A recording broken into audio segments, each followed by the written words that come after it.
My family said that I am just a burden and not needed by them. But when I stopped paying for them, they said that I betrayed them. So, here's what happened to me this year, and I still don't fully know how to feel about it. I'm Kevin, 29 years old, working as a tech consultant. I live in Seattle now, but my family's still based out in Minnesota, a couple hours outside of Minneapolis, in a small town where everyone knows everyone and nothing much changes. My parents still live in the house I grew up in, and even though I moved away almost 6 years ago, we've always stayed pretty close. Or at least I thought we did. Anyway, this past Father's Day started off kind of weird. Every year, like clockwork, my mom would blow up our family group chat first thing in the morning. You know the type, reminder to call dad, some cheesy throwback photo of me and my brother Mark as kids holding up finger-painted cards, maybe even a "don't forget grandpa too" post. And then the jokes would follow. Mark would send a meme or my nephews would post some silly TikTok tribute. It was a whole thing, always kind of cringe, but comforting too in its own way. But this year, total silence. No messages, no photos, nothing. At first, I figured maybe the chat just got quiet for once. People get busy, right? I wasn't too concerned, honestly. I shot a quick, "Happy Father's Day, old man" text to my dad directly and went about my day. I didn't hear back, but again, I assumed maybe he was out golfing or fishing or something. My dad's not the best texter anyway. Later that evening, around 6 or 7, I was just sitting around, scrolling aimlessly through Instagram, and that's when I saw it.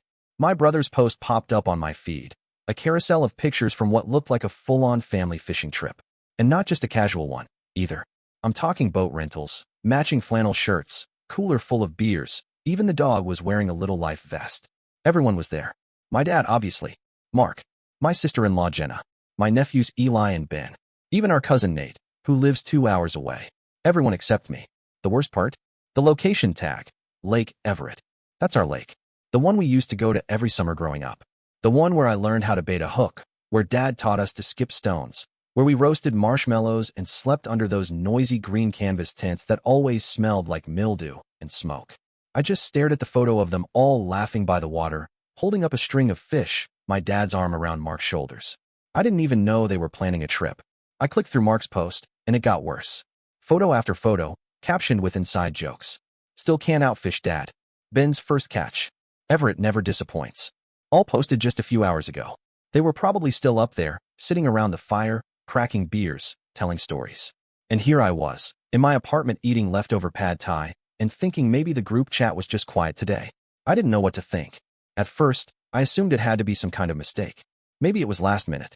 Maybe they tried to call, and I missed it somehow. Maybe they thought I wouldn't want to come. But as I sat with it longer, a different feeling crept in. That cold, hollow ache in your gut when something just doesn't add up. Because it wasn't just that they didn't invite me. It was the silence. No one mentioned it. Not even a "hey, wish you were here," or a "too bad you couldn't make it." Not from Mark. Not from Mom. Not even from the boys, who usually spam me with fishing pics anytime they're out there. It felt deliberate. I didn't reach out that night. I didn't text or call. I just sat there trying to piece it together, going over every conversation from the past few months, wondering if I'd done something wrong or said something to piss someone off. The only thing I could think of was that last time we all Zoomed for Mom's birthday. I made a dumb joke about how Mark always weaseled out of doing dishes at family events. He'd rolled his eyes, Mom laughed, Dad didn't react. Was that it? Was that enough to suddenly not count me as part of the family? The next morning, I still hadn't heard anything. My dad hadn't replied to my text. Mark hadn't messaged. The family chat was still silent.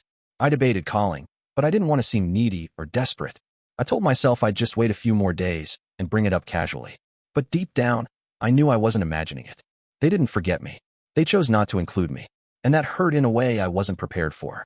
I stared at that photo of my family at the lake for the 100th time, every smile feeling sharper than the last. Something inside me felt too heavy to ignore anymore, and even though part of me was afraid of what I'd hear, I needed to know. I needed to hear it from them, straight out. So I grabbed my phone and dialed Mark. It rang twice, then went to voicemail. I waited a few minutes, watching the screen, thinking maybe he'd call back. He didn't. I sent a quick message. "Hey, saw the fishing trip. Can we talk for a minute?" Nothing. The dots never showed up. Not even a read receipt. I sat there for a few more minutes before my thumb hovered over another number I hadn't called in months. My dad's. The phone rang a long time. I was just about to hang up when the call connected. "This is for family, Kevin." His voice was sharp. Not loud, not angry, but cold. Blunt, like he'd been rehearsing it.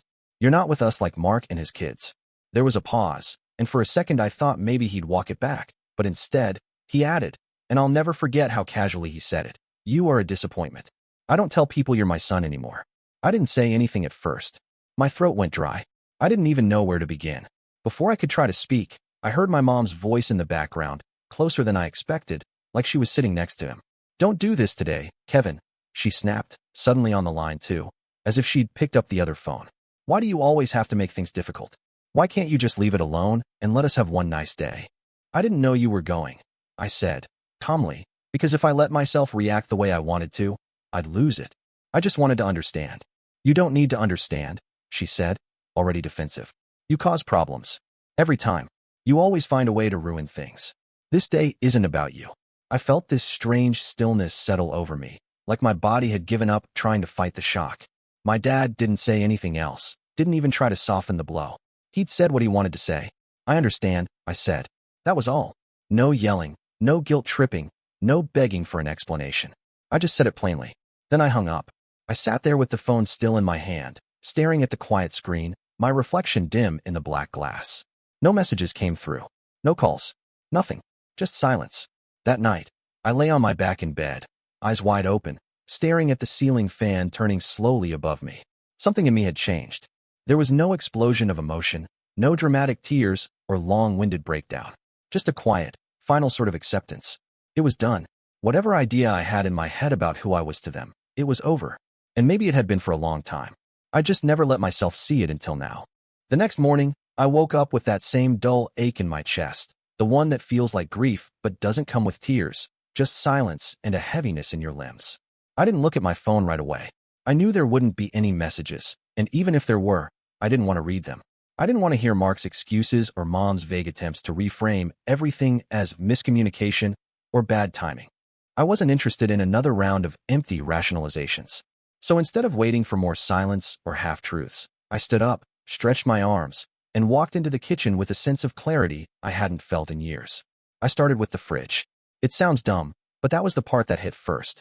All those photos, the snapshots from the lake, Christmas mornings, birthday cakes, school plays, and awkward family reunions, all stuck to the metal with a mess of mismatched magnets. I stared at them for a few seconds. My nephew's soccer photo, a sun-faded picture of me and Mark at Yellowstone. Even one of me holding Eli when he was a baby. I took them down one by one. I tossed the magnets into the drawer under the sink. The photos I folded in half and dropped into the trash. Not dramatically, just deliberately. Then I walked over to the desk in the corner of my living room, opened my laptop, and started cleaning house. I left the family group chat, then deleted it entirely. I unfollowed them on Instagram and Facebook, deleted their contacts from my phone, and one by one, blocked their numbers. No more random calls for help. No more forwarded memes from my mom. No more passive-aggressive texts from Mark about how I was too sensitive. I sat there in my chair, watching the list shrink, feeling a strange relief as each name disappeared from my screen. I didn't stop there. I pulled out the old shoebox of documents I kept for emergencies, copies of Dad's insurance policies, old utility records from when I used to handle their online accounts, scanned versions of their car titles and property tax paperwork. I used to keep all of it backed up on a hard drive too, because if their Wi-Fi went down or the printer jammed or some random app on their phone stopped working, they called me. Every time. I was the one who fixed their router at Christmas, who installed the new dishwasher, who sat on the phone with their internet provider because my dad got flustered with foreign call centers. They treated me like their help desk, their IT guy, their fixer. Not like a son, not like someone they respected, just someone they used. So I wiped the drive. I deleted the files, logged out of their Comcast account, canceled the automatic calendar reminders I had set up for their doctor appointments, car maintenance, and bill due dates. I wasn't going to carry the weight of a family that had so clearly discarded me. I wasn't going to make their lives easier while mine was left outside the frame, ignored, omitted. Later, I boxed up the last of the physical stuff. The birthday cards I never threw away, a couple of dumb crafts from my nephews that I'd pinned to the wall, even the mug Mom gave me that said #oneson, which now felt more like a cruel joke. I put it all in a paper bag, walked outside, and dropped it in the trash bin without ceremony. And when I came back inside, there was this strange stillness in the apartment. Not sad, not empty, just clean. Like I'd finally cleared out something that had been rotting in the background for years. For the first time in a long time, I felt like I wasn't waiting on them anymore. They had drawn their line. Now I had drawn mine. A few days passed in complete silence, and I figured that was going to be it. They'd ignore my absence the same way they had ignored my presence for years. But then, late one night, I got a message from my mom. No hello, no apology, no acknowledgement of what had happened. Just, Kevin, your dad's TV is stuck again. Can you come over and fix it tomorrow?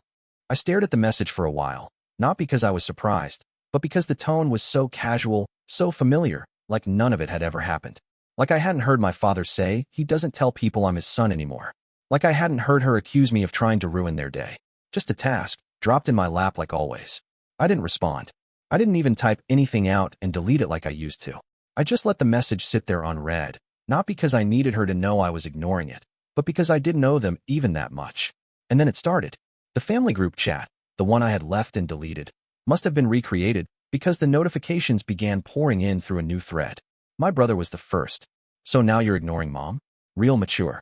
That was followed by a string of messages over the next hour, all of them sounding more like accusations than concern. You're acting childish. This is not how family behaves. You're being vindictive for no reason. And then my mother chimed in. Kevin, please. Don't let one bad conversation destroy everything. We need you to be reasonable. I read the messages, all of them. I didn't respond. Not one word. They didn't get it. They really didn't understand. I wasn't throwing a tantrum. I wasn't pouting in a corner. I was done. Completely, finally done. They still thought they could guilt me, nudge me, wear me down like they always did. But this time, I wasn't waiting for them to realize what they'd done. I was waiting for them to realize what it meant to live without me. And then I made sure they felt it. The next morning, I logged into every shared service and account I'd ever been connected to. The streaming subscriptions? Removed my card. The cell phone family plan I'd been paying part of since college? Gone. I transferred the remaining balance to my dad's number and deactivated autopay. The cloud storage account that held all their scanned documents, tax files, and backup passwords? I revoked access and deleted the shared folders. The email accounts I helped set up, the insurance payment portals, the cable login I'd always reset when they forgot the password, all of it. Gone. Then I went a step further. I opened a spreadsheet I had kept for years, the one where I tracked which bills I'd paid for them and when, which devices I'd repaired, which appointments I'd booked for them because they didn't want to wait on hold. I printed it. 6 pages. Every entry dated and labeled. Then I scanned it into a PDF, emailed it to my father and brother with the subject line, Transition of Responsibility. No message body, just the file. I didn't need to explain anything. If they didn't know by now, nothing I said would make a difference. I left the accounts clean, the records organized, and their passwords in place, but they would have to handle the rest. The burden was theirs now. I closed my laptop, turned off my phone, and went out for a walk. It was quiet, cool, just starting to drizzle. And for the first time in a long time, I felt completely untouched by the weight of them. I had finally pulled the plug. It didn't take long for the cracks to show. Just 3 days after I pulled my card and shut down the last of my support systems, I started seeing the fallout unfold exactly how I knew it would. First, I got an email from the cable company, not addressed to me, but a notice forwarded automatically since the account had once been linked to my profile. Service interrupted due to failed payment. That was their internet, phone, and TV bundled into one. I didn't laugh, but I did feel something cold and final click into place. That same afternoon, I got a string of missed calls from an unknown number. Then a voicemail. It was my dad's voice, brittle and frustrated, asking why his phone wasn't working and how to fix the damn thing. I didn't call back. I didn't even save the number. I knew that voice. I had heard it 1,000 times before, every time something broke or he couldn't find a password or a payment bounced. But this time, it wasn't my problem. I heard through a mutual family friend, someone who works with my father occasionally, that he'd missed 2 important client calls because his number was suddenly inactive. The voicemail wasn't set up anymore. The internet at the house was out, and they didn't know how to log into the new provider's portal. Apparently, Mark had tried to step in, but he didn't know the login credentials. He hadn't even realized the billing address for half their services was still set to my apartment until the emails started bouncing back. For the first time in years, they were operating without me, and it was a mess. But the real moment, the one that told me nothing was going to change, came the following evening. I was sitting on my couch, half watching a documentary, when I heard a loud, familiar knock. Not the kind you wait politely after. The kind you pound like you live there. I didn't move at first, but then the knocking turned into the sound of the handle being tried.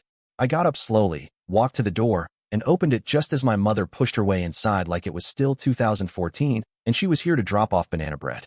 I stepped in front of her before she made it past the threshold. "You can't come in," I said, my voice steady. Her expression froze like she couldn't quite believe I was serious. "Excuse me," she said, blinking. as if I'd just insulted her. You don't live here, I said calmly. You're not welcome to just walk into my home anymore. She stared at me for a moment, then let out this breathy, indignant laugh. So now you're locking your own mother out? You've really become a stranger. I didn't flinch. I looked her straight in the eye and said, no, you made me a stranger. That was it. No shouting. No lecture. Just the truth. She opened her mouth like she had more to say, but for once, she didn't. She turned around and walked out without another word, but I could see her face twist as she went, her anger still boiling just beneath the surface. The door closed behind her, and I stood there for a moment, staring at the knob she used to jiggle open without thinking twice. Later that night, I got tagged in a post by Jenna, my brother's wife. A photo of my nephews with a caption that read, "Some people forget what real family looks like." Another post followed, some shared meme about loyalty and how family isn't just about blood, but about who shows up. It didn't take a genius to figure out what she was doing. I didn't engage. I didn't comment. I didn't even remove the tag. Let them throw their little tantrum in public. They could write all the passive-aggressive posts they wanted. I knew what had really happened, and for the first time in my life, I wasn't the one left cleaning up the mess.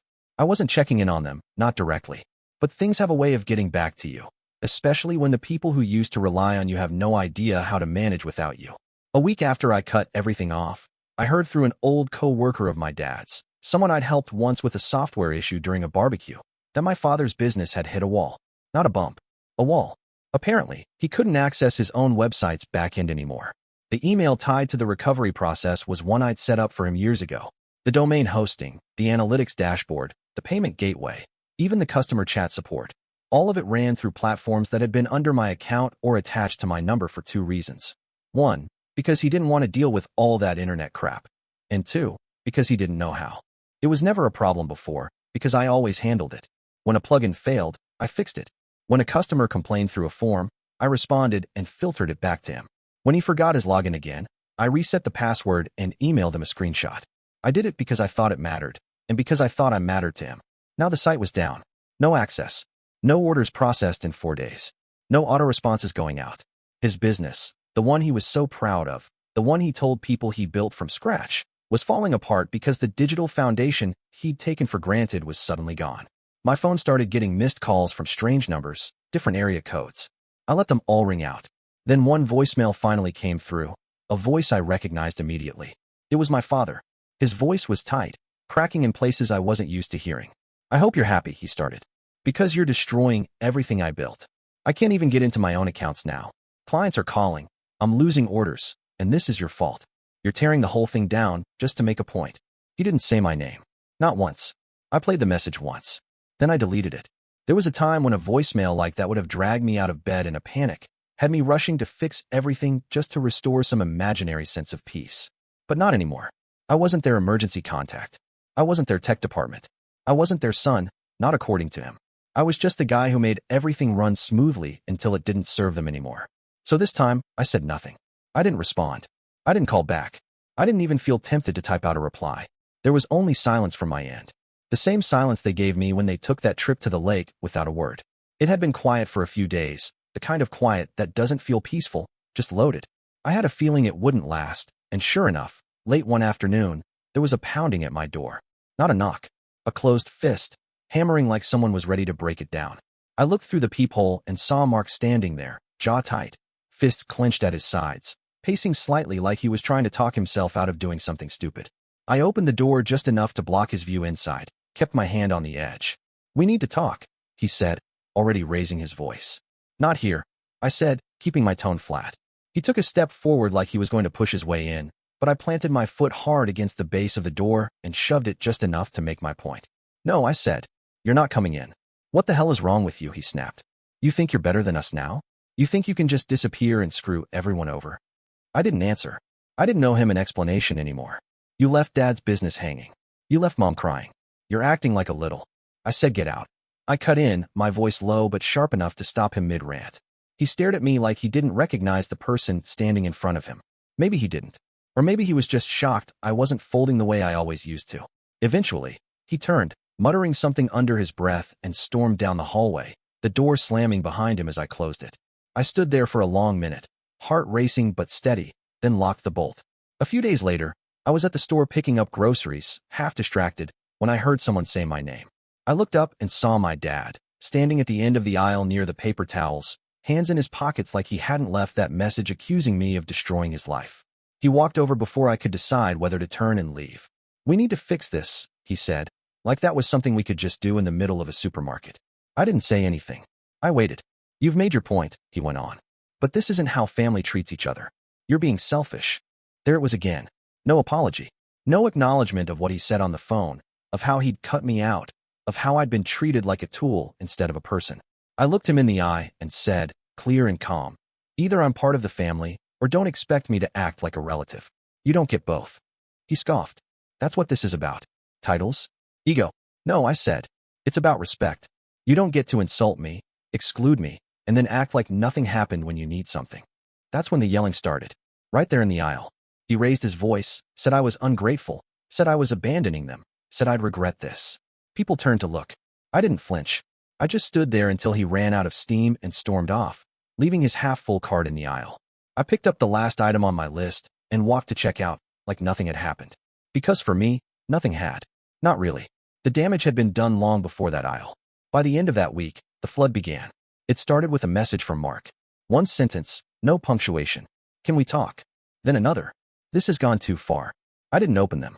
I saw enough from the preview. A few hours later, my mom tried again, her tone softer this time. "Kevin, please. Just come over. We'll talk. I miss you." And then, the one that caught me off guard, a text from my grandmother. Simple, trembling words. "Sweetheart, I don't know what's happening, but families should talk. Please just talk." I read it 3 times, and then set the phone face down on the counter. Whatever hold they had on me, whatever string they thought they could pull to make me come running, it wasn't there anymore. I didn't feel guilt. I didn't feel anger.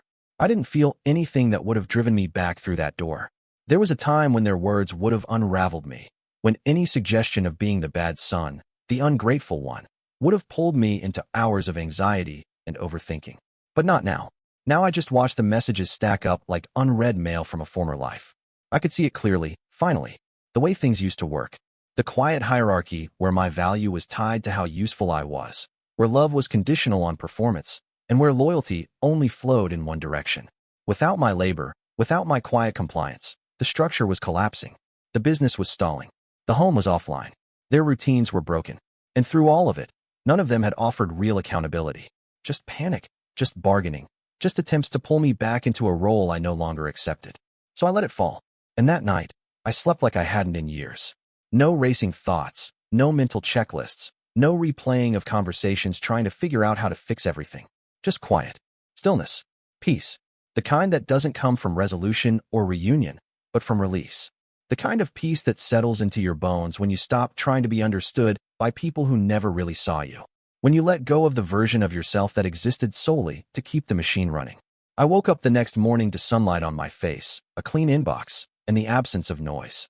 And for the first time in a long time, that silence felt like a victory. Thanks for reading. What would you have done in my place? Do you think cutting ties was the only way, or would you have tried to repair things? I'm curious to hear how others see it, whether you've gone through something similar, or if you think I should have handled it differently.